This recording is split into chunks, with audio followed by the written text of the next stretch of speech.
Assalamualaikum warahmatullahi wabarakatuh. Saya Gania Balkis Ramadiani dari kelas 12 SMI Asabikun. Kali ini saya akan melakukan praktikum kimia mengenai koloid pelindung. Koloid pelindung merupakan salah satu sifat yang dimiliki oleh koloid. Koloid adalah suatu campuran zat heterogen atau dua fase antara dua zat atau lebih, di mana partikel-partikel zat yang berukuran koloid tersebar secara merata di dalam zat lain atau medium pendispersi. Koloid pelindung adalah koloid yang mampu melindungi koloid lain dari peristiwa atau proses penggumpalan atau yang disebut dengan koagulasi, seperti saat ada penambahan elektrolit. Koloid pelindung bekerja dengan membentuk lapisan tipis di sekitar partikel-partikel koloid yang dilindungi. Dengan adanya partikel pelindung dari koloid pelindung, maka koloid yang dilindungi akan terhindar dengan kontak langsung oleh elektrolit. Tujuan pengamatan untuk mengetahui cara kerja koloid pelindung dalam larutan. Langsung saja kita mulai praktikumnya. Alat dan bahan yang diperlukan yaitu 3 gelas plastik dan sendok, minyak, air, kecap, sabun pencuci piring, dan susu. Berikut cara kerjanya. Pertama, beri label di setiap gelas sebagai penanda dan tuang air ke dalam masing-masing gelas sama rata. Langkah kedua, tuang minyak sebanyak 3 sendok ke dalam masing-masing gelas.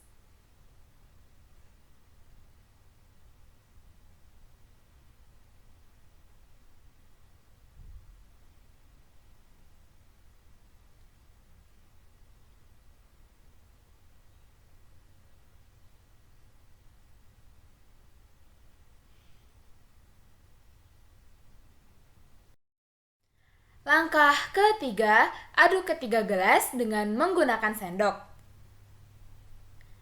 Dapat terlihat bahwa air dan minyak tidak bisa bersatu.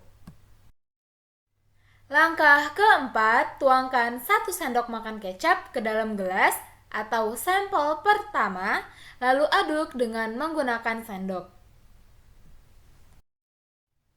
Langkah kelima, tuangkan 1 sendok makan sabun pencuci piring ke dalam gelas atau sampel kedua, lalu aduk dengan menggunakan sendok. Langkah keenam, tuangkan 2 sendok makan susu ke dalam gelas atau sampel ketiga, lalu aduk dengan menggunakan sendok.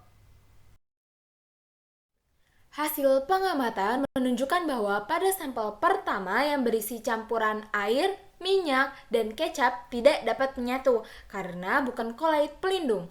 Pada sampel kedua yang berisi campuran air, minyak, dan sabun pencuci piring dapat menyatu sebab merupakan koloid pelindung. Dan pada sampel ketiga yang berisi campuran air, minyak, dan susu tidak dapat menyatu karena bukan koloid pelindung. Hasil pengamatan, koloid dengan medium dispersi cair dibedakan menjadi koloid liofil atau suka cairan dan koloid liofob atau tidak suka cairan. Jika medium dispersi air, maka dibedakan menjadi 2 jenis, yaitu koloid hidrofil atau suka air dan koloid hidrofob, tidak suka air. Sabun termasuk dalam koloid hidrofil, namun pada saat dimasukkan dalam air, sabun termasuk ke dalam koloid asosiasi atau koloid yang terbentuk ketika dilarutkan dalam air. Koloid asosiasi tersusun atas partikel yang terdiri dari gugus kepala yang bersifat hidrofil dan polar, dan gugus ekor yang bersifat hidrofob dan nonpolar. Ketika dilarutkan dalam air, ekor asam stearat atau hidrofob saling berkumpul ke dalam air, dan kepala asam stearat atau hidrofil menghadap ke air. Koloid asosiasi pada sabun di air membuatnya menjadi pengemulsi minyak dalam air. Gugus hidrofob akan menarik partikel minyak lalu mendispersikannya ke air.